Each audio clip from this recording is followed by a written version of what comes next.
Hello दोस्तों, आज हम तेरे इश्क में दिल पागल है का 25वां भाग लेके आए हैं।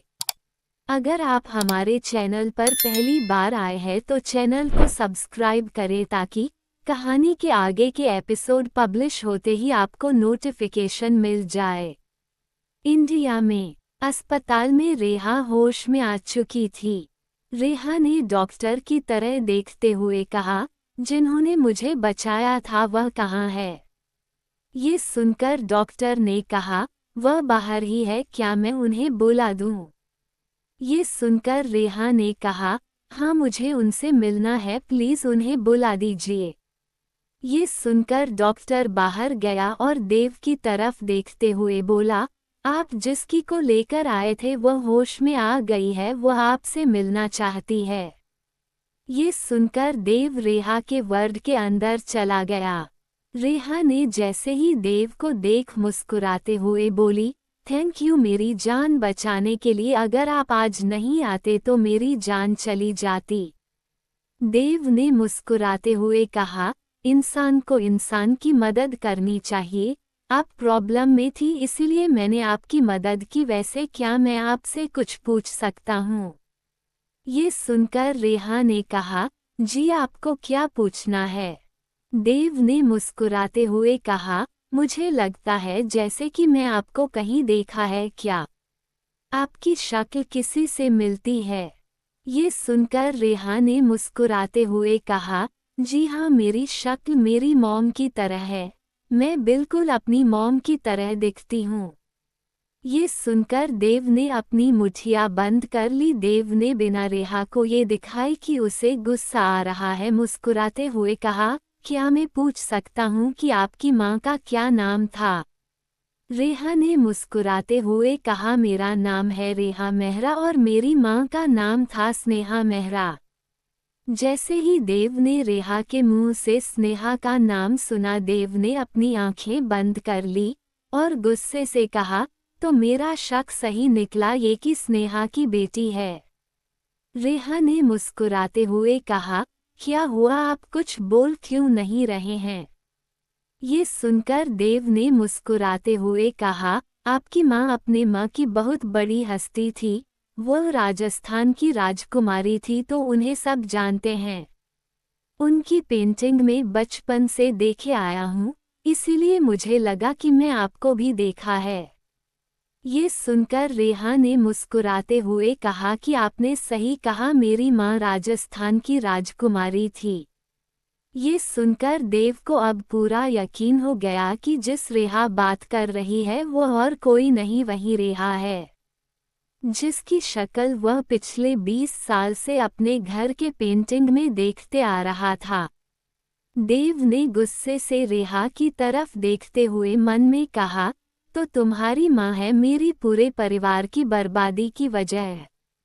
इससे पहले देव रेहा को कुछ बोल पाता, अभिमान दौड़ते हुए वर्ड के अंदर आ गया और रेहा के पास गया और उसे जाकर गले लगा लिया। ये देखकर तो रेहा के साथ साथ देव भी बहुत ज्यादा हैरान था। अभिमान गुस्से से कहा, रेहा ऐसी लापरवाह कैसे हो सकती हो? रेहा तुम सबसे में अपनी गाड़ी का ब्रेक को चेक करना चाहिए था, अगर आज तुम्हें कुछ हो जाता तो मेरी जान चली जाती।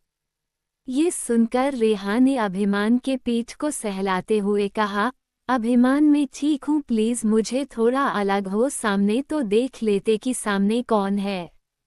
ये सुनकर अभिमान रेहा से अलग हुआ और देव की तरफ देखते हुए बोला, आप कौन हैं?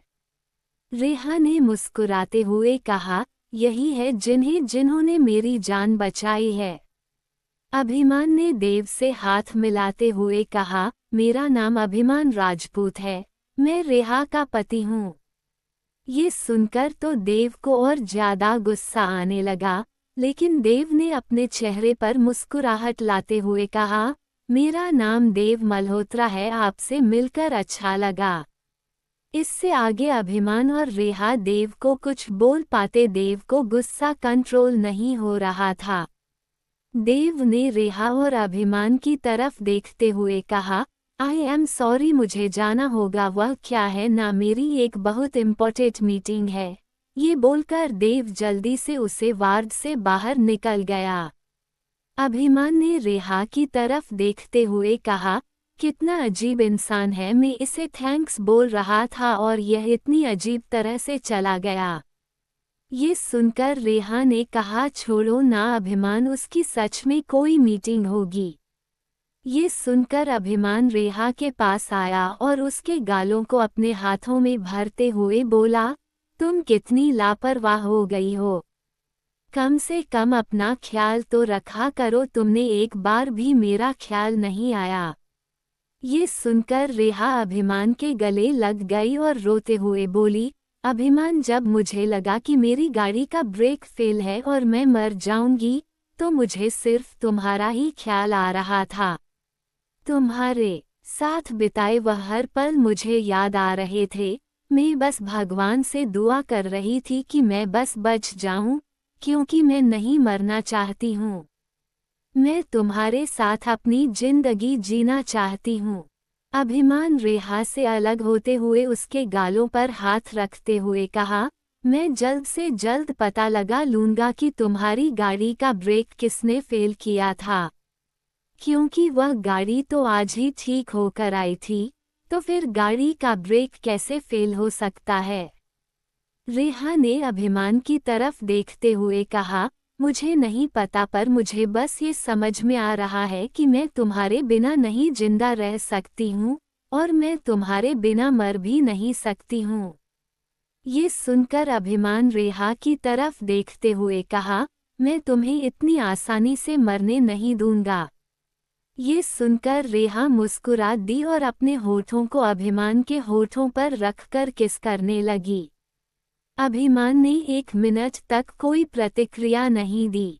रेहा अभिमान से अलग होते हुए कहा, तुम मुझे किस नहीं कर रहे हो, क्या हुआ? कुछ नहीं, मेरा ध्यान कहीं और था। ये बोलते हुए अभिमान ने रेहा के चेहरे को अपने चेहरे के करीब लाया और उसे किस करने लगा। करीब 10 मिनट बाद अभिमान रेहा से अलग हो गया और उसकी तरफ देखते हुए बोला, क्या तुम खुश हो? रेहा ने मुस्कुराते हुए कहा, तुम्हारे साथ तो मेरे हर एक पल खुशी के ही रहते हैं। ये बोलकर रेहा अभिमान के गले लग गई। वहीं अभिमान ने अपनी आंखें बंद कर कहा, कहीं ऐसा तो नहीं कि वैभव जिन लोगों की बात कर रहा था वह इंडिया पहुंच चुके हैं और उन्हीं में से किसी ने रेहा की कार का ब्रेक फेल कर दिया था। मुझे जल्द से जल्द पता लगाना होगा आखिर कौन है जो रेहा को जान से मारना चाहता है। आखिर ऐसा क्या हुआ था स्नेहा आंटी के साथ जिसकी वजह से सब रेहा की जान लेना चाहते हैं। एयरपोर्ट पर एक टैक्सी जाकर एयरपोर्ट पर रुकती है। उस टैक्सी से सौम्या उतरती है और टैक्सी वाले को पैसे देने के बाद एयरपोर्ट के अंदर जा ही रही थी। तभी अचानक से एक गाड़ी तेजी से सौम्या की तरफ आई। सौम्या इससे पहले कुछ समझ पाती उसे गाड़ी से 2-4 आदमी निकले और सौम्या को तेजी से पकड़कर अपनी गाड़ी में ले गए। सौम्या कुछ बोल पाती उससे पहले ही उसे क्लोरोफॉर्म सुगगा दिया गया था। सौम्या बेहोश हो गई। उस आदमी ने सौम्या की तरफ देखते हुए कहा, वैसे सर ने इसकी को किडनैप करने के लिए हमें क्यों कहा गया है? दूसरे आदमी ने कहा, उसमें हम क्या कर सकते हैं, हमें जिनका किडनैप करके जहां उन्हें पहुंचना होता है वहीं ही पहुंचा देते हैं। ये बोलते हुए वह कार ड्राइव कर रहे थे। करीब आधे घंटे बाद सौम्या जब होश में आई तो उसने देखा कि वह एक बेड पर लेटी हुई है। सौम्या ने धीरे धीरे अपनी आंखें खुली और चारों तरफ देखा। सौम्या को ये घर देखने में बहुत ज्यादा बड़ा लग रहा था। सौम्या अपने बेड से उठकर चारों तरफ देखने लगी। ये घर बहुत ही ज्यादा बड़ा था। सौम्या ने कहा, कहीं एक घर आर्यन का तो नहीं है? पर आर्यन तो मुझे अपने घर पर ले गया था, उसका घर तो यह नहीं है। ये बोलते हुए सौम्या इधर से उधर उस घर में घूम रही थी। तभी केयरटेकर ने आकर सौम्या की तरफ देखते हुए कहा, हम आपके लिए खाने में क्या लेकर आए? ये सुनकर सौम्या ने कहा, पहले ये तो बता दीजिए ये घर किसका है, और भला किडनैप करके कोई इतनी खूबसूरत घर में कैसे रख सकता है? ये सुनकर उस केयरटेकर ने मुस्कुराते हुए कहा, हमारे सर बहुत ही ज़्यादा फेमस है और बहुत ही ज़्यादा अमीर है, ऐसे उनके बहुत सारे घर अलग अलग माहर में है। ये सुनकर सौम्या ने मुस्कुराते हुए कहा, कम से कम ये तो बता दो कि तुम्हारे बॉस है कौन और किस बेवकूफ़ ने मेरा किडनैप किया है। तुम्हें पता भी है मैं कौन हूँ? मैं अभिमान राजपूत की बहन हूँ। अगर उसे पता चल गया कि मेरा किसी ने किडनैप किया है तो वह तुम्हारे बॉस को नहीं छोड़ेगा और तुम लोगों को भी जान ले लेगा। तभी पीछे से एक आवाज आई, मैंने किया है तुम्हें किडनैप सौम्या राजपूत, और देखता हूँ अभिमान राजपूत मेरा क्या बिगाड़ लेता है। सौम्या ने जैसे ही यह आवाज सुनी जल्दी से पलट कर पीछे देखा और गुस्से में बोली, तुम्हारी हिम्मत कैसे हुई मुझे किडनैप करने की? वैभव ने मुस्कुराते हुए कहा, मेरे पास और कोई रास्ता नहीं था। तुम प्यार से तो मेरी बात सुन नहीं रही थी तो मैंने सोचा कि थोड़ा सा तुम्हें समझाने के लिए तुम्हारे दिमाग को शांति की ज़रूरत है। इसलिए तुम्हें किडनैप कर कर थोड़ी देर के लिए बेहोश करवाया था। मुझे लगता है अब तुम्हारा दिमाग शांत हो गया होगा, तो चले बातें करते हैं।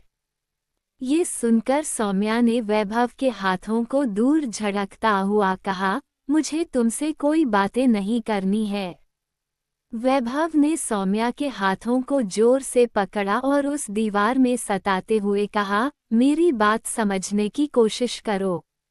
मैं कब से तुम्हें समझाने की कोशिश कर रहा हूँ और तुम हो कि समझने का नाम ही नहीं लेती हो। मेरी जगह कोई भी इंसान उसे जगह पर होता तो वह तुम दोनों पर शक ही करता, पर मैंने तुम पर शक नहीं किया। मेरा यकीन करो, मुझे बस उस आर्यन पर भरोसा नहीं है। उस आर्यन और विहान की वजह से पहले ही मेरी फमें बहुत कुछ हो चुका है और तुम्हें खोने का डर ही बना रहता है। तो ऐसे में मैं कैसे ऐसा रिएक्ट नहीं करता? प्लीज़ मेरी बात समझने की कोशिश करो, मैं तुमसे बहुत प्यार करता हूँ। ये सुनकर सौम्या ने कहा, आपने ये प्यार के दावे बंद करो। अगर ऐसा ही था तो तुमने जब वंश और मेरी शादी हो रही थी तब कुछ नहीं किया। ये सुनकर वैभव ने कहा, मेरे पास और कोई रास्ता नहीं था। मैंने सोचा अगर मैं बगावत करता हूँ तो मेरी परिवार और वंश की परिवार फिर से दुश्मन बन जाएंगे, और ये देखकर शायद नानाजी और मोम की आत्मा को कभी शांति नहीं मिलेगी। इसलिए मैंने कुछ बोला नहीं। घर में तुम दोनों की शादी होते हुए नहीं देख सकता था, इसीलिए मैं इन सब से दूर इटली चला आया था। सौम्या ने वैभव को दूर धक्का दिया और उसकी बंदूक उसके पैंट के पीछे से लेते हुए बोली, मुझे पता था तुम हमेशा अपने पास ये बंदूक रखते हो। ये सुनकर वैभव ने कहा, सौम्या गोली चल जाएगी, बंदूक नीचे करो। सौम्या ने बंदूक को अपने दिमाग पर लगाते हुए कहा, तुम्हारे पास दो रास्ते हैं वैभव, या तो अभी मुझसे शादी करो या अभी के अभी मैं अपनी जान ले लूंगी। ये सुनकर वैभव ने गुस्से से कहा, पागल की बंदूक को नीचे करो, तुम्हें गोली लग जाएगी। सौम्या ने गुस्से से कहा, अब मेरे पास और कोई रास्ता नहीं छोड़ा है। तुमसे शादी करने के पीछे मेरी आधी जिंदगी आधी उम्र वैसे ही बर्बाद हो जाएगी। ये सुनकर वैभव ने कहा, मैंने कब कहा कि मैं तुमसे शादी नहीं करूंगा? हम दोनों जैसे ही इंडिया जाएंगे हम दोनों शादी कर लेंगे। ये सुनकर सौम्या ने कहा, मैं पहले भी यह सब सुन चुकी हूँ पर कुछ नहीं हुआ। मेरी और तुम्हारी शादी बस होते ही रह जाती है। पहले मेरा और तुम्हारा प्यार शुरू हुआ था। मैं तुमसे इतने सालों से प्यार करती हूँ पर देखो यहाँ क्या से क्या हो गया। अभिमान और आयुष्मान की और वंश की तीनों की शादी हो गई और मैं बीच में अटकी ही रह गई। अब मुझे कुछ नहीं सुनना है, या तो अभी के अभी मुझसे शादी करो या मैं अपनी जान ले लूंगी। यह बोलते हुए सौम्या जैसे ही बंदूक दबाने वाली थी वैसे ही वैभव ने बंदूक को ऊपर की तरफ कर दिया। गोली ऊपर चल गई। वैभव ने सौम्या के हाथ से बंदूक छीन लिया और उसे गले लगाते हुए बोला, प्लीज रोना बंद करो, मैंने कहा ना मैं तुमसे शादी करूंगा। ये सुनकर सौम्या ने रोते हुए कहा, मुझे कुछ नहीं पता है, तुम्हें मुझसे अभी के अभी शादी करनी होगी। कुछ भी करो पर मुझे अभी के अभी शादी करो, नहीं तो मैं अपनी जान ले लूंगी। ये सुनकर वैभव ने कहा, मुझे समझ नहीं आता तुम हमेशा अपनी जान लेने की धमकी क्यों देती रहती हो। मैंने कहा ना मैं तुमसे शादी कर लूंगा। ये सुनकर सौम्या ने वैभव को धक्का देते हुए कहा, तुम झूठ बोलते हो, तुम मुझसे कोई प्यार नहीं करते हो, अगर करते हो तो अभी के अभी मुझसे शादी करो। ये सुनकर वैभव ने चिल्लाते हुए कहा, ठीक है मैं तुमसे आज ही अभी इसी वक्त शादी करूंगा। ये सुनकर सौम्या मुस्कुरा दी और वैभव के गले लग गई। वैभव ने सौम्या को गले लगाते हुए कहा, ठीक है मैं तुमसे शादी कर लूंगा और अभी रात हो चुकी है, इतनी रात को कोई कोर्ट खुला हुआ नहीं होता है जो मैं तुमसे शादी कर लूंगा। ये सुनकर सौम्या ने रोते हुए कहा, हाँ मुझे भी पता है कि इतनी रात को कोई कोर्ट नहीं खुली होती है, पर तुम मुझसे अभी शादी करो। ये सुनकर वैभव ने कहा, ऐसी कंडीशन में मैं तुमसे कैसे शादी कर सकता हूँ, कम से कम सुबह का तो इंतजार करो। सौम्या ने अपनी गर्दन नामे हिलाते हुए कहा, मुझे कुछ नहीं पता, मुझे अभी शादी करो। ये बोलते हुए सौम्या ने अपने पर्स से सिंदूर निकाला और वैभव की तरफ देते हुए कहा, चलो इस सिंदूर से मेरी मांग भरो। सुनकर वैभव ने हैरानी से कहा, क्या तुम सिंदूर लेकर घूमती हो? ये सुनकर सौम्या ने मुस्कुराते हुए कहा, ऐसा कुछ नहीं, जब मैं इटली के लिए निकल रही थी तो मैंने सोच लिया था कि मैं तुमसे शादी करके ही वापस इंडिया आऊंगी, इसलिए मैंने सिंदूर और मंगलसूत्र रख लिया था। चलो अब जल्दी से सिंदूर को मेरी मांग में भरो।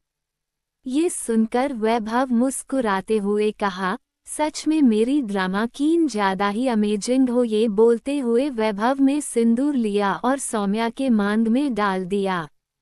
सौम्या की आंखें बंद हो गई। सौम्या के चेहरे पर एक मुस्कुराहट आ गई थी।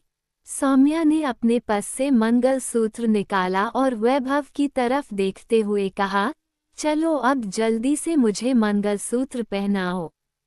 वैभव ने मुस्कुराते हुए कहा, तुम तो पूरी तैयारी के साथ यहाँ आई थी, मतलब तुम्हारा पूरा प्लान ही था मुझसे शादी करना। सौम्या ने मुस्कुराते हुए कहा, इतना अच्छा मौका मैं हाथ से थोड़ी ना जाने दे सकती हूँ। ये बोलते हुए सौम्या ने मंगलसूत्र वैभव के हाथ में दिया। वैभव ने सौम्या को मंगलसूत्र पहना दिया। जैसे ही वैभव ने मंगलसूत्र पहनाया सौम्या खुश हो गई और वैभव के गले लगाते हुए बोली, आई लव यू वैभव, मैं तुमसे बहुत प्यार करती हूँ। ये सुनकर वैभव ने सौम्या के पीठ को सहलाते हुए कहा, मैं भी तुमसे बहुत प्यार करता हूँ मेरी ड्रामा क्वीन। ये सुनकर सौम्या थोड़ा सा वैभव से अलग होगा और उसकी कॉलर को पकड़ते हुए बोली, मैं तुमसे बहुत प्यार किया है, जितना तुम सोच तक नहीं सकते हो उतना प्यार किया है। मुझे फर्क नहीं पड़ता कि तुम क्या करते हो या नहीं करते हो, क्योंकि भाई ने मुझे सब कुछ बता दिया है। इससे पहले वैभव कुछ बोल पाता सौम्या ने अपने होठों वैभव के होठों पर रख दिया और कहा, प्लीज वैभव कुछ मत कहो, बस मुझे इस पल को जीने दो। ये बोलते हुए सौम्या वैभव की होठों पर किस करने लगी। सौम्या वैभव को किस कर रही थी। वैभव ने अपने हाथ के इशारे से केयरटेकर और नौकरों को अंदर जाने के लिए कह दिया। सब जल्दी से अपने अपने कमरे में चले गए। सौम्या लगातार 20 मिनट तक बाद वैभव को किस करने के बाद अलग हो गई। वैभव ने कहा, तुम्हारे स्टेमिना तो कुछ ज्यादा ही स्ट्रॉन्ग है, तुम बिना रुके मुझे 20 मिनट तक किस कर लेती हो। ये सुनकर सौम्या ने मुस्कुराते हुए कहा, मेरा तो और भी कुछ करने का स्टेमिना है। ये बोलकर सौम्या अचानक से वैभव के गले पर किस करने लगी। वैभव ने सौम्या को एक झटके में अपने गोद में उठा लिया। सौम्या के दोनों हाथ वैभव के कंधे पर थे। वैभव ने मुस्कुराते हुए कहा, तुम्हें नहीं लगता कि इस तरह हाल में हमें कुछ नहीं करना चाहिए? सौम्या ने वैभव की तरफ देखते हुए कहा, तुम सही बोल रहे हो। ये बोलते हुए सौम्या वैभव के शर्ट बटन खोलने लगी।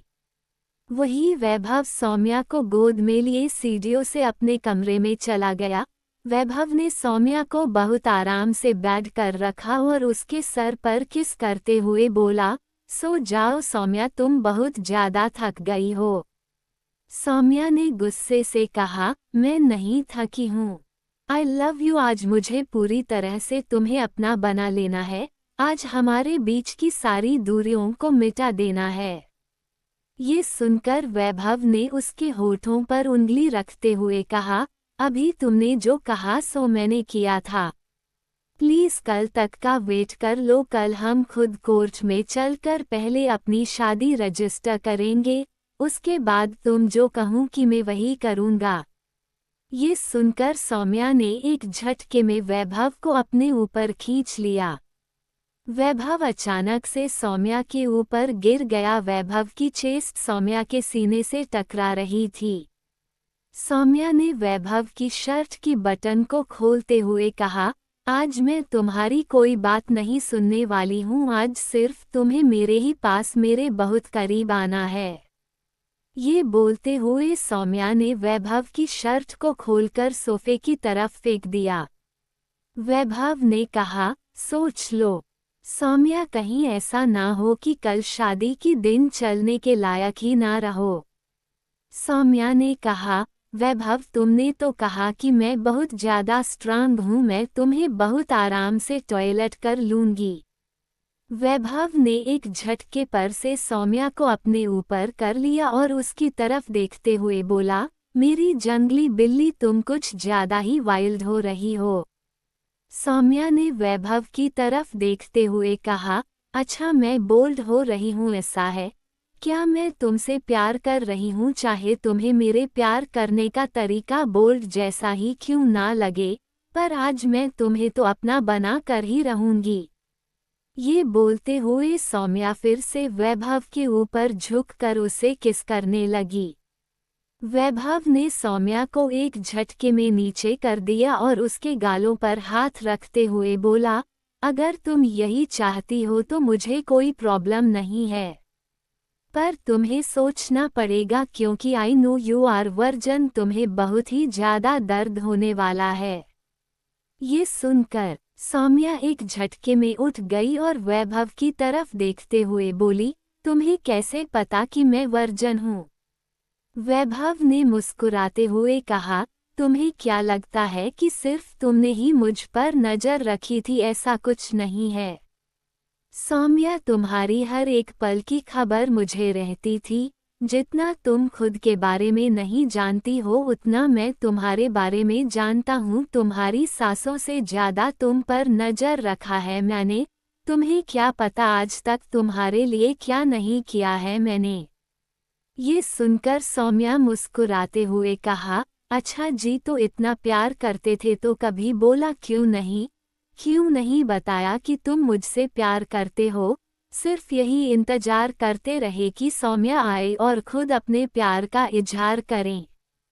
इतने साल से तुम्हारे पीछे पागल हूँ। तुम्हें पता है ना, मैं तुमसे बचपन से प्यार करती हूँ, फिर भी तुम मुझे इग्नोर करते रहे।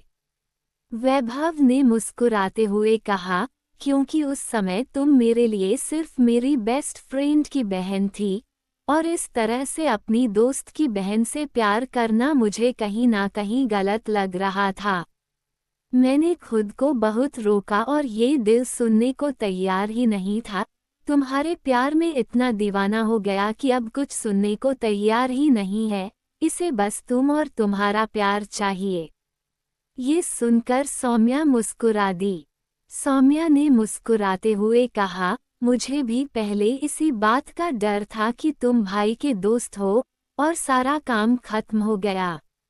जब तुम्हारा बिना रहना मुश्किल हो गया, दिन रात सिर्फ तुम्हारा ख्याल आता था, सिर्फ यही सपना आता था कि कब मैं तुम्हें अपना बना लूं।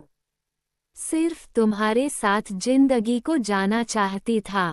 ये सुनकर वैभव ने मुस्कुराते हुए सौम्या ने अपने होठ वैभव के होठों पर रख दिया और उसे किस करने के साथ साथ वैभव अपने हाथ से सौम्या के टॉप के बटन भी खोल रहा था।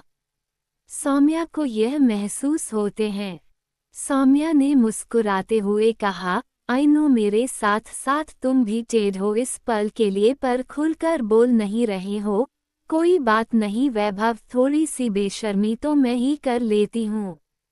ये सुनकर वैभव ने मुस्कुराते हुए कहा, जंगली बिल्ली तुम कुछ ज्यादा ही बोल रही हो, कम से कम अपने होठों को बोलने के अलावा किसी और काम के लिए इस्तेमाल करो। ये बोलते हुए वैभव वापस से सौम्या को किस करने लगा। करीब 10 मिनट के किस के बाद वैभव ने सौम्या से अलग होते हुए उसके गले पर किस करने लगा। सौम्या भी वैभव के गले पर किस कर रही थी। वैभव ने धीरे धीरे करके सौम्या के सारे कपड़े रिमूव कर दिया।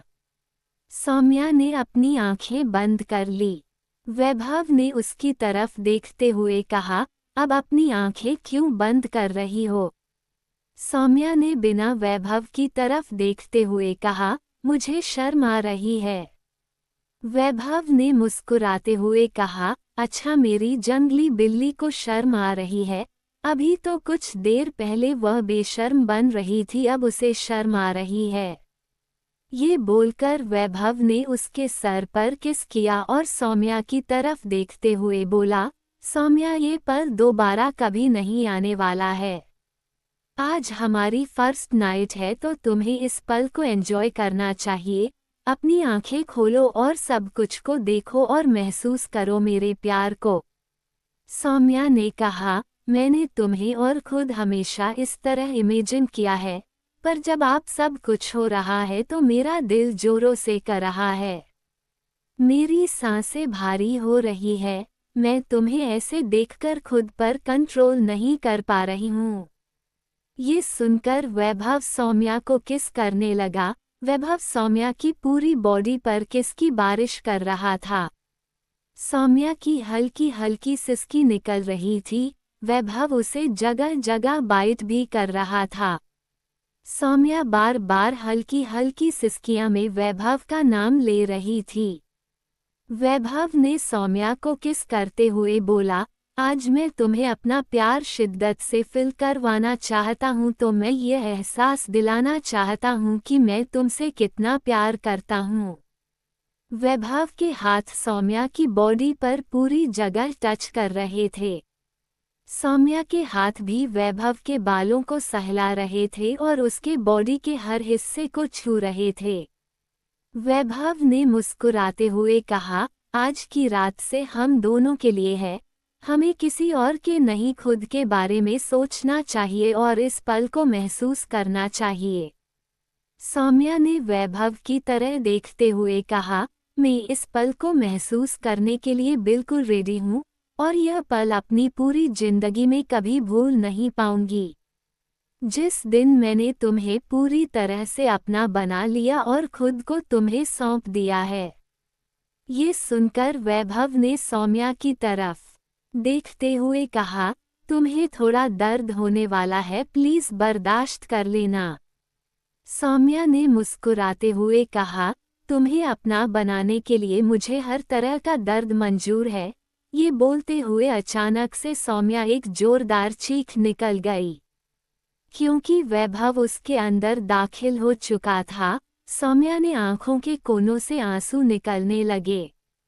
वैभव ने सौम्या के दोनों आंखों पर किस किया और उसकी होठों पर किस करने लगा। सौम्या की चीख उसके होठों में ही दब के रह गई।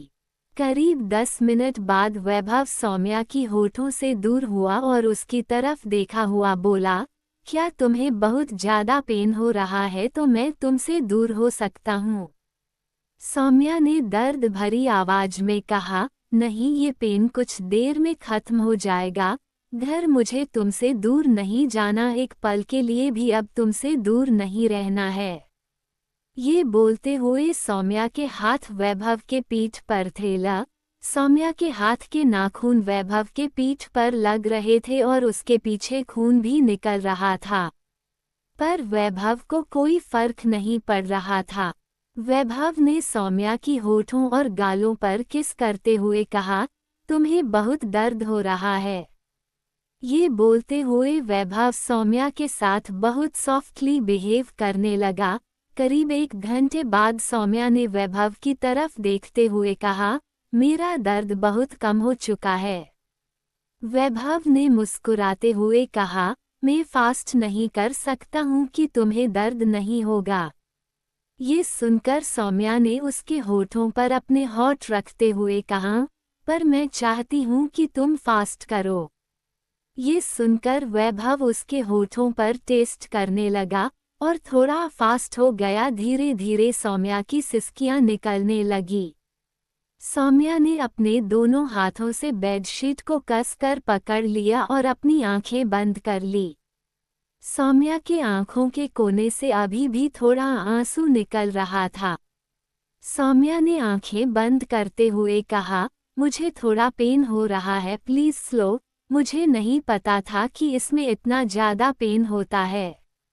वैभव ने उसके गले पर किस करते हुए कहा, मुझे पता था इसलिए मैं ज्यादा फास्ट नहीं कर रहा हूँ, बस कुछ देर और तुम्हारा दर्द पूरी तरह से खत्म हो जाएगा। सौम्या ने अपने हाथ वैभव के बालों में चलाते हुए कहा, मुझे अब अच्छा लग रहा है। आई नो ये सब बहुत ज्यादा अजीब है और आज मैं बहुत ज्यादा खुश हूँ कि मैं पूरी तरह से तुम्हारी हो गई। अब मुझे तुमसे दूर जाने का कोई डर नहीं है। ये सुनकर वैभव ने कहा, मैंने हमेशा तुमसे प्यार किया है और हमेशा पूरी जिंदगी तुमसे प्यार करता रहूंगा और सुबह होते ही हम दोनों शादी के लिए कोर्ट चलेंगे। ये सुनकर सौम्या मुस्कुरा दी और वैभव के चेस्ट पर किस करने लगी। सौम्या किस करने के साथ साथ बाइट भी कर रही थी। वैभव की भी थोड़ी सी आह निकल गई। वैभव ने सौम्या की तरह देखते हुए कहा, आप मेरी जंगली बिल्ली किस करने के साथ साथ बाइट भी कर रही है। सौम्या ने मुस्कुराते हुए कहा, तुम काफी ज्यादा टेस्टी हो। ये सुनकर वैभव ने कहा, तुम सच में बहुत ही ज्यादा बेशर्म हो। सौम्या ने थोड़े इतराते हुए कहा, अगर ऐसा है तो तुम तो फंस गई, क्योंकि अब तुम्हें पूरी जिंदगी इसी बेशर्म के साथ बितानी पड़ेगी। ये सुनकर वैभव ने कहा, मैं तो कब से तैयार हूँ तुम्हारे साथ अपनी जिंदगी बिताने के लिए। इसी तरह वैभव और सौम्या पूरी रात एक दूसरे को प्यार करते रहे और एक दूसरे के प्यार में खोए रहे। अगली सुबह सौम्या की आंखें धीरे धीरे खुलने लगी। सौम्या की आंखें खोलते ही सौम्या ने अपने बगल में देखा जहां वैभव सो रहा था। सौम्या ने मुस्कुराते हुए कहा, फाइनली मैंने वैभव को अपना बना लिया है, अब मुझे किसी बात का डर नहीं है। ये बोलते हुए सौम्या ने खुद को देखा। सौम्या ने इस समय एक वाइट कलर की शर्ट पहनी हुई थी। सौम्या को समझने में देर नहीं लगी कि रात को सौम्या के सोने के बाद वैभव ने उसे अपनी शर्ट पहना दी थी। वैभव इस समय पूरी तरह बिना कपड़ों के था। वैभव और सौम्या के ऊपर एक कंबल था। सौम्या ने धीरे से अपना हाथ कंबल के नीचे किया और वैभव के बॉडी को टच करने लगी। वैभव ने नींद में कहा, सौम्या पूरी रात हम दोनों थक चुके हैं, प्लीज मुझे सोने दो।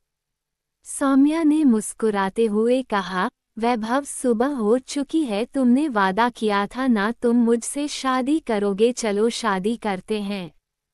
ये सुनकर अचानक से वैभव की आंखें खुल गई। वैभव ने हैरानी से सौम्या की तरफ देखते हुए बोला, तुम्हारा दिमाग तो ठीक है ना, हम दोनों सुबह के 5 बजे सोए हैं, अभी 7 ही बज रहे हैं, इतनी सुबह कौन सा कोर्ट खुला होता है। सौम्या ने गुस्से से कहा, देखो वैभव, कल रात मैंने अपना फर्स्ट मत तुम्हें दिया है, अब तुम ऐसा नहीं कर सकते हो, तुम शादी करने से पीछे नहीं हट सकते हो, तुम्हें मुझसे शादी करनी ही पड़ेगी। ये सुनकर वैभव ने सौम्या की तरफ देखते हुए बोला, मैंने कब कहा मैं तुमसे शादी नहीं करूंगा, मैंने ये कहा कि इतनी सुबह कोई कोर्ट खुला नहीं होता है, प्लीज सो जाओ। ये बोलते हुए वैभव ने अपना एक हाथ से सौम्या को अपने करीब खींचा और उसे अपने बाहों में भरकर फिर से सो गया। इंडिया में रेहा अपने कमरे में सो रही थी, वही अभिमान उसके बालों को सहला रहा था। अभिमान को नींद नहीं आ रही थी, वह जब जब सोने की कोशिश करता था पर उसे बस ये याद आ रहा था कि रेहा की कार का ब्रेक फेल था। अभिमान ने अपनी आंखें बंद करते हुए कहा, पता नहीं ऐसा कौन है जो मेरी खुशियों का दुश्मन बन चुका है। जब देखो तब कुछ ना कुछ होता ही रहता है, क्या कभी मैं अपनी जिंदगी रेहा के साथ चैन से जी नहीं सकता हूँ। मैंने क्या सोचा था, मैं रेहा के साथ एक खुशियों भरी जिंदगी जिसमें मैं और रेहा होगे और बस हमारा बच्चा, क्या और वह भी मुझे नहीं मिल रहा है। आखिर रेहा आंटी की मौत के पीछे ऐसा कौन सा सच था जिसकी वजह से सब रेहा को मारना चाहते हैं। रेहा को तो कुछ पता भी नहीं है, उसका चेहरा बस उसकी माम से मिलता है, इससे ज्यादा तो और कुछ नहीं। फिर सब रेहा के पीछे क्यों पड़े हुए हैं, क्या इसके पीछे कोई वजह है। मुझे रणविजय अंकल से पूछना चाहिए, क्या करूं, मुझे कुछ समझ नहीं आ रहा है, मैं सो तक नहीं पा रहा हूं। रेहा ने अपनी आंखें खुली और अभिमान की तरफ देखते हुए कहा, क्या हुआ अभिमान, तुम्हें नींद नहीं आ रही है। अभिमान ने रेहा के गालों पर हाथ रखते हुए कहा, पता नहीं रेहा, एक अजीब सा डर लग रहा है, जैसे मैं तुम्हें खो दूंगा। ये सुनकर रेहा उठकर बैठ गई और अभिमान के गालों पर किस करते हुए बोली, मुझे और तुम्हें इस जन्म में कोई दूर नहीं कर सकता है। ये बोलते हुए रेहा अभिमान के गालों और उसके होठों और उसके नाक, चेहरे, पूरे चेहरे पर किस करने लगी। अभिमान ने रेहा की तरफ देखते हुए कहा, रेहा मेरा बिल्कुल मूड नहीं है। ये सुनकर रेहा ने कहा, कोई बात नहीं, मैं तुम्हारा मूड बना दूंगी। ये बोलते हुए रेहा अपने हाथ के एक फिगर को धीरे धीरे अभिमान के सीने पर चलाने लगी, यह अपने दूसरे हाथ से अभिमान के साथ के बटन को खोल रही थी। अभिमान ने रेहा की तरफ देखते हुए कहा, अभी सो जाओ, तुम्हारी तबीयत ठीक नहीं है। रेहा ने गुस्से से कहा, मैं कैसे सो जाऊं, तुम कब से जगे हुए हो, तुम भी सो जाओ, और अगर सो नहीं सकते हो तो चलो थोड़ा बैठ के एक्सरसाइज कर लेते हैं। अभिमान ने रेहा को बेड पर लेटाते हुए कहा, नॉटी गर्ल, तुम्हारी तबीयत ठीक नहीं है तो प्लीज रेस्ट करो, अभी यह सब करने की जरूरत नहीं है।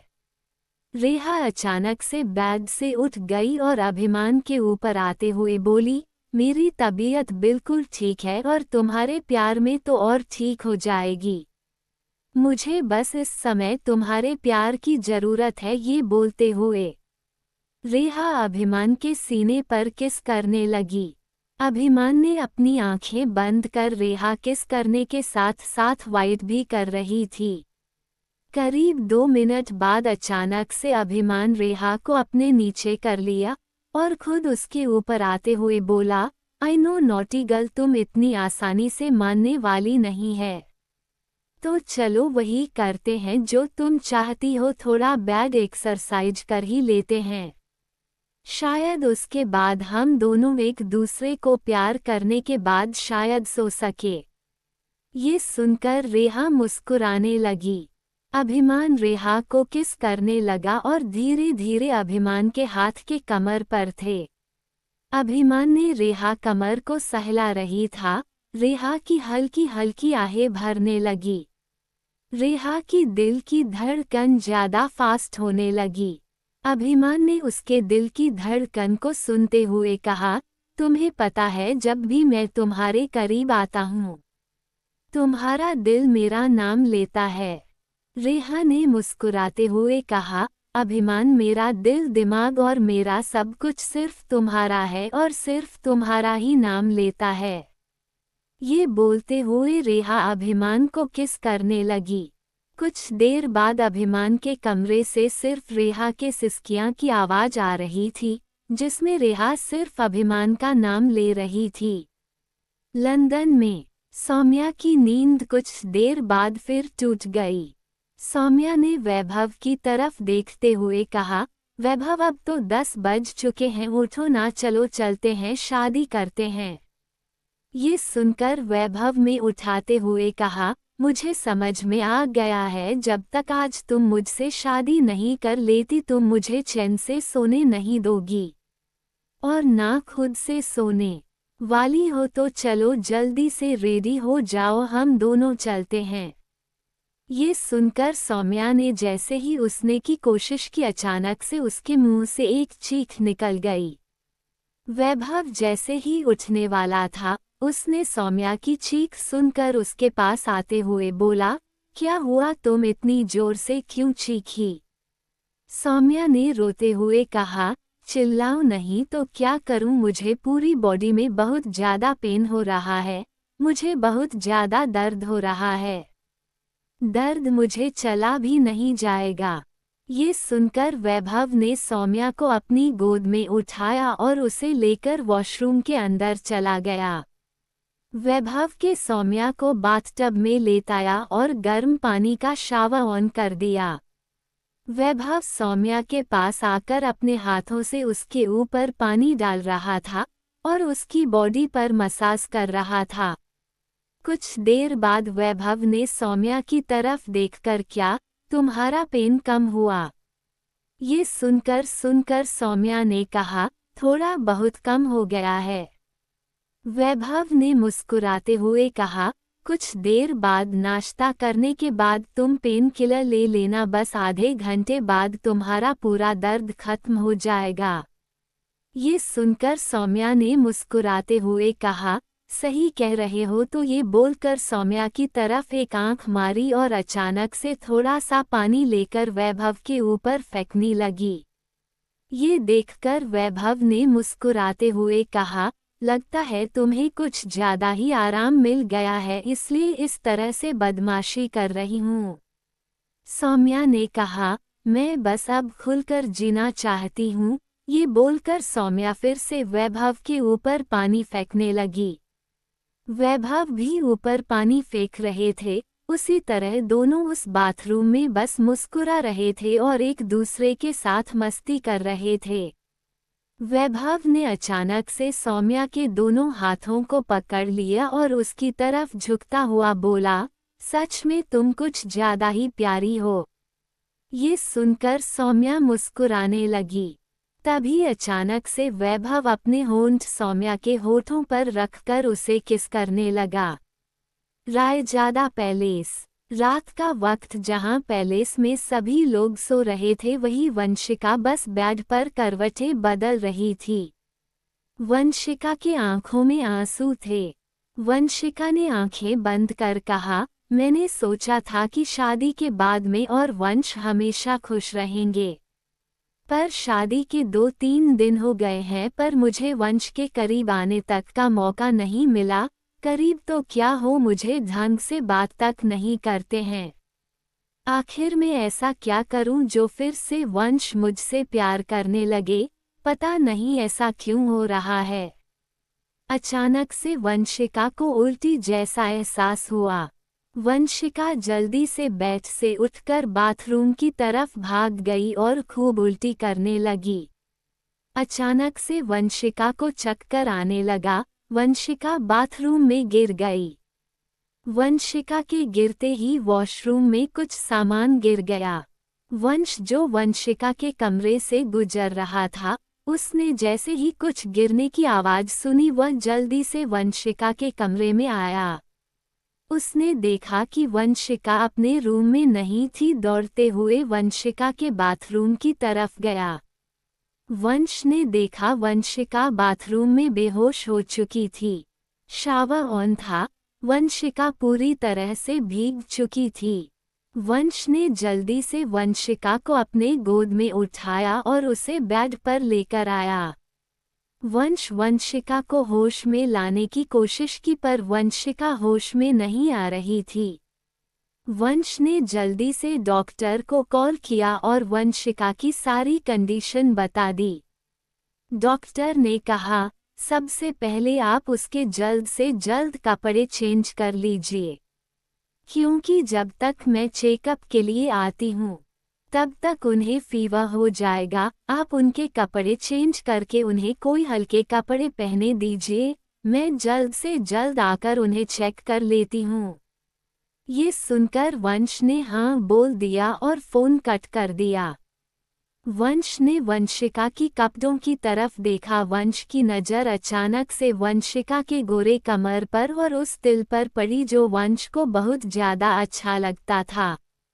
वंश ने अपनी आंखें बंद कर ली और कहा, अगर तुमने मुझे धोखा नहीं दिया होता तो शादी के बाद हर वक्त मैं तुम्हारे साथ रहता। मैं तुमसे बहुत प्यार करता हूँ वंशिका, और इतनी आसानी से तुम्हें माफ़ नहीं कर सकता हूँ, क्योंकि अगर मैं तुम्हें इतनी आसानी से माफ़ कर दिया तो तुम फिर वही गलती करने के बारे में कभी नहीं सोचोगी। मुझे तुम्हें अपनी गलती का एहसास दिलाना होगा, जैसे तुम कभी भी किसी को नुकसान न पहुंचा सको और न ही कभी कुछ गड़बड़ कर सको। ये बोलते हुए वंश ने वंशिका के सर पर किस किया और वंशिका के लिए कपड़े लेने के लिए अलमारी की तरफ चला गया। वंश के जाते ही वंशिका ने अपनी आंखें खोल दी और मुस्कुराते हुए कहा, इसका मतलब वंश अभी भी मुझसे प्यार करते हैं। कोई बात नहीं, मैं इसी तरह बेहोशी का नाटक करती हूँ और अब मजा आएगा जब वंश मेरे कपड़े चेंज कर रहे होंगे। ये सोचते हुए वंशिका ने अपनी आंखें बंद कर ली।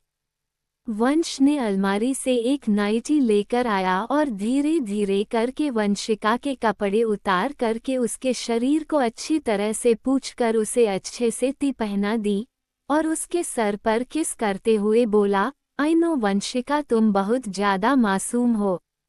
तुम भी इसी खेल में बिना मतलब के फंस गई हो और तुम्हें टेंशन लेने की जरूरत नहीं है। तुम्हें गलती का एहसास होते ही मैं तुम्हें फिर से अपना लूंगा, और वैसे भी तुम्हारी कोई गलती से मैं तुमसे इतनी नफरत नहीं कर सकता हूँ कि तुम्हारी फिक्र ही ना करूँ, और वैसे भी तुम अब मेरे बच्चे की माँ बनने वाली हूँ। मैं बहुत ज्यादा खुश हूँ। तुमने मुझे दुनिया की सबसे बड़ी खुशी दी है। सच कहूँ तो मेरा मन तुम्हें गले लगाने का करता है। तुम्हारे पेट पर अपने होंठ रखकर तुम्हें किस करने का मन करता है। पर अभी मैं ये सब नहीं कर सकता हूँ क्योंकि प्यार बहुत जरूरी होता है, पर प्यार के साथ सबक भी जरूरी होता है। तुम जैसे ही वह सबक सीख लोगी उसके बाद मैं तुम्हें अपना लूंगा और तुम्हें दुनिया की सारी खुशियाँ दूंगा। ये सब सुनकर वंशिका की आंखों में आंसू आ गए। वंशिका ने मन में कहा, मुझे पता था, बस आप मुझसे इतनी नफरत नहीं कर सकते हैं। आप मुझसे बहुत प्यार करते हैं, पर मैं भी आपको एक अच्छी बीवी और एक अच्छी बहू बनकर दिखाऊंगी। मैं ये साबित कर दूंगी कि रायजादा परिवार की बहू होने के लायक हूँ और आपकी पत्नी बनने की लायक हूँ। इससे पहले वंश वंशिका के आंसू देख पाता, तभी डॉक्टर वंश के कमरे में आ गई और वंश की तरफ देखते हुए बोली, मैं इनका चेकअप कर लेती हूँ, आप बाहर चाहिए। ये सुनकर वंश रूम से बाहर निकल गया। वंश के बाहर जाने के बाद वंशिका ने अपनी आंखें खोल दी। ये देखकर डॉक्टर ने कहा, आप तो होश में है, आप बेहोशी का नाटक क्यों कर रही थी? ये सुनकर वंशिका ने अपने हाथते हुए कहा, डॉक्टर मैं अपने पति से बहुत प्यार करती हूँ, पर मेरी एक गलती की वजह से वो मुझसे बात नहीं कर रहे हैं, बस मुझे सजा दे रहे हैं, प्लीज मेरी मदद कर दीजिए। डॉक्टर ने वंशिका की तरफ देखकर कहा, आपको क्या मदद चाहिए आप बताएं, मैं आपकी मदद जरूर करूंगी। ये सुनकर वंशिका ने डॉक्टर के कान में कुछ कहा। 10 मिनट बाद डॉक्टर ने कमरे का दरवाजा खोल दिया। वंश ने डॉक्टर की तरफ देखकर कहा, मेरी बीवी और बच्चे कैसे हैं? डॉक्टर ने थोड़ा उदासी चेहरा बनाकर बोला, आपकी बीवी होश में आ चुकी है। वंश इससे पहले बात खुश हो पाता, डॉक्टर ने कहा, देखिए मेरी बात ध्यान से सुनो, वह प्रेग्नेंट है। उन्हें प्रेगनेंसी में इतनी टेंशन लेने की जरूरत नहीं है, अगर उन्होंने इसी तरह टेंशन लिया तो उसका मिसकैरेज भी हो सकता है। ये सुनकर वंश हैरानी से डॉक्टर की तरफ देखने लगा। डॉक्टर ने वंश की तरफ देखते हुए कहा, देखिए ऐसे में जब कोई की प्रेग्नेंट होती है उसे इतना टेंशन नहीं लेना चाहिए, आपकी बीवी बहुत ज़्यादा टेंशन लेती है। प्लीज़ हो सके तो उसका ज़्यादा से ज़्यादा ख्याल रखिए और उसे टेंशन नहीं लेने दीजिए, इस समय उन्हें प्यार की ज़रूरत है, प्लीज़ उन्हें प्यार दीजिए जिससे कि वह टेंशन ना ले सके। ये सुनकर वंश ने अपनी आंखें बंद कर ली और मन में कहा, ऐसा कैसे हो सकता है, क्या मेरी नाराज़गी वंशिका के दिल को इतना चोट पहुंचा रही है कि नहीं, ऐसा नहीं हो सकता, वंशिका का मिसकैरेज नहीं हो सकता। मैं अपने और वंशिका के बच्चे को कुछ नहीं होने दूंगा। लंदन में सौम्या इस समय आईने के सामने खड़ी अपना मेकअप कर रही थी। तभी वैभव उसके पास आते हुए बोला, मुझे लगा था तुम साड़ी पहनने वाली हो। ये सुनकर सौम्या ने गुस्से से कहा, हाँ मैं साड़ी पहनकर कोर्ट जाऊं शादी करने के लिए, और वहाँ के लोग कहेंगे देखो कैसे लड़की है, शादी से पहले ही सुहागरात मनाकर आ रही है। ये सुनकर वैभव ने अपने सर पर उंगली रखते हुए कहा, तुम भी ना हर बातों का जवाब देना बहुत अच्छे से जानती हो, कोई बात नहीं, तुम इस ड्रेस में भी बहुत खूबसूरत लग रही हो। ये सुनकर सौम्या ने मुस्कुराते हुए कहा, एक बात बताओ, आखिर तुम्हारे घर में ये लड़कियों के कपड़े क्या कर रहे हैं? वैभव ने अपने सर पर हाथ रखते हुए कहा, तुमको ज्यादा ही शक करती हो। बात यह है कि मैंने सोचा था कि हमारी शादी के बाद मैं और तुम यहाँ लंदन में हनीमून के लिए आएंगे, इसलिए मैंने तुम्हारे लिए अपने पसंद के बस कुछ कपड़े खरीद रखे थे। ये सुनकर सौम्या मुस्कुरा दी और बोली, तुमने कपड़े बिल्कुल सही सिलेक्ट किए हैं, सारे कपड़े अच्छे से फिट है। मुझे मुस्कुराते हुए कहा, तुम इस लाल गाउन में बहुत खूबसूरत लग रही हो। वैभव ने सौम्या के सर पर किस किया और कहा, तुमने अपना आईडी प्रूफ रख लिया है ना? सौम्या ने मुस्कुराते हुए कहा, अगर आईडी प्रूफ नहीं होता तो मैं इंडिया से लंदन और लंदन से इटली कैसे जाने वाली थी? तुम भी ना कैसी बातें करते हो, मेरे पास आईडी प्रूफ है। वैभव ने कहा, अच्छा ठीक है, चलो अब हम कोर्ट चलते हैं। वैसे भी मैंने अपने असिस्टेंट से बात कर ली है, उसने कोर्ट पर हमारे लिए पहले ही अप्लाई कर दिया है। ये सुनकर सौम्या खुश हो गई और वैभव के गले लगाते हुए बोली, मैं आज बहुत खुश हूँ, पहले हमारी शादी होने जा रही है। हाँ, अगर शादी इंडिया में होती और सारी फैमिली के साथ पूरे रस्मों से होती तो भी मैं बहुत खुश रहती, पर पता नहीं मेरे अंदर का जो डर है वह अब मुझे तुमसे दूर रहने नहीं दे रहा है। इसलिए हम अभी शादी करते हैं, बाद में फैमिली के साथ जाकर भी पूरे रस्मों के साथ शादी कर लेंगे। ये सुनकर वैभव ने कहा, जैसा तुम चाहती हो वैसा ही होगा, आज चलो कोर्ट चलते हैं। ये बोलकर वैभव सौम्या को लेते हुए कोर्ट के लिए निकल गया। इंडिया में रणविजय अपने कंपनी में कुछ काम कर रहा था। तभी रणविजय के फ़ोन में एक मैसेज आया। रणविजय ने मैसेज ओपन किया तो मैसेज में लिखा हुआ था, रणविजय खुराना, तुझे क्या लगता है तेरा बेटा वैभव इतनी आसानी से मुझे पकड़कर मुझे मार देगा? ऐसा कभी नहीं होने वाला है। तेरे परिवार से मुझे जो बदला लेना है वह तो मैं लेकर ही रहूंगा। हाँ, मैं जानता हूँ मैं तेरे बेटे को मार नहीं सकता हूँ और उस पर अटैक तो वही सकता हूँ, और वह तेरी बेटी जो तुझे 20 साल बाद मिली है। कल मैंने उस पर भी अटैक किया था। अब तू देखा जा, एक एक करके मैं तेरे सारी फैमिली मेंबर्स को इसी तरह परेशान करता रहूँगा, और जब तक तेरी सारी फैमिली मेंबर्स को मार नहीं देता हूँ तब तक मैं चैन से नहीं जीने वाला। इस मैसेज को पढ़कर रणविजय बहुत ज्यादा डर गया। रणविजय ने जल्दी से वैभव को कॉल करने लगा पर वैभव फोन रिसीव नहीं कर रहा था।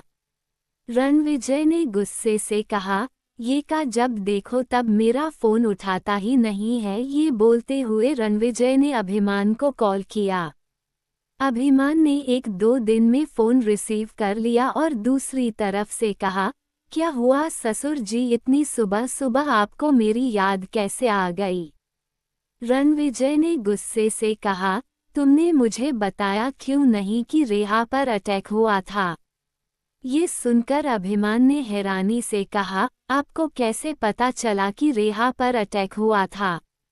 रणविजय ने गुस्से से कहा, किसी का मैसेज आया था मेरे फ़ोन पर कि कल उसने रेहा पर अटैक किया है और जल्दी उसे जान से मार देगा। ये सुनकर अभिमान ने गुस्से से कहा, आखिर कौन है जिसे हमारे बारे में इतना सब कुछ पता है पर हमें कुछ नहीं पता है? रणविजय ने गुस्से से कहा, प्लीज़ रेहा का ख्याल रखो और ज़्यादा से ज़्यादा उसे घर के अंदर ही रखो, क्योंकि पता नहीं हमारा कौन दुश्मन है जो रेहा के पीछे पड़ा हुआ है। अभिमान ने कहा, आपको टेंशन लेने की ज़रूरत नहीं है। रेहा या तो घर पर रहेगी या जहाँ भी जाएगी वह मेरे साथ जाएगी, मैं उसे कुछ नहीं होने दूंगा। रणविजय ने कहा, अभिमान, तुम्हारे होते हुए मुझे रेहा की टेंशन लेने की ज़रूरत नहीं है, पर मुझे वैभव के लिए डर लग रहा है। उस इंसान का मैसेज आया था कि वह वैभव पर भी अटैक करेगा। मैं कब से वैभव को कॉल कर रहा हूं पर वह फ़ोन रिसीव नहीं कर रहा है। ये सुनकर अभिमान ने कहा, वैभव इस समय इटली में नहीं है, वह सौम्या के साथ लंदन में है। ये सुनकर रणविजय ने खुश होते हुए कहा, मतलब उन दोनों के बीच सारी गलतफहमी दूर हो गई है। अभिमान ने कहा, हाँ, उन दोनों के बीच सारी गलतफहमी दूर हो गई है।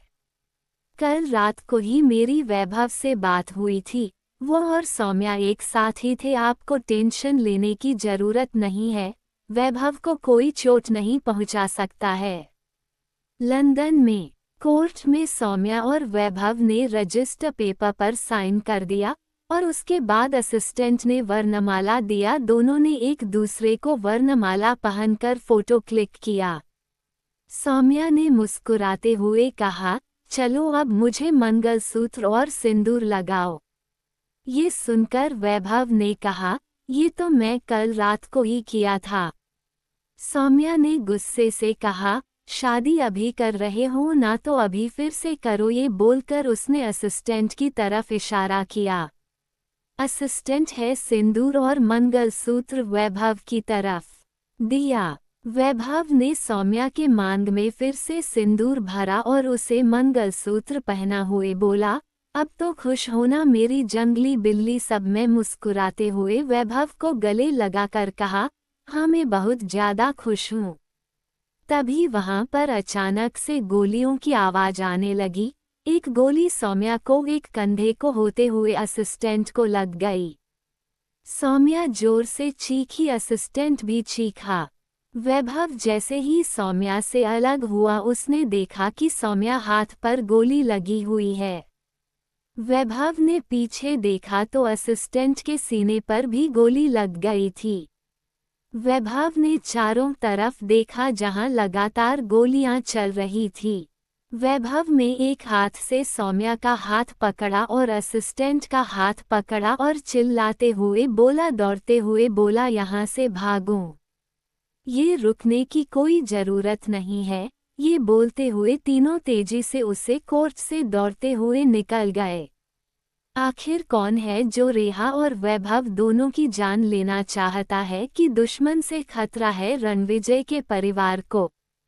क्या सौम्या का डर साबित होगा? क्या वह फिर से वैभव को खो देगी? क्या अभिमान रेहा को प्रोटेक्ट कर पाएगा?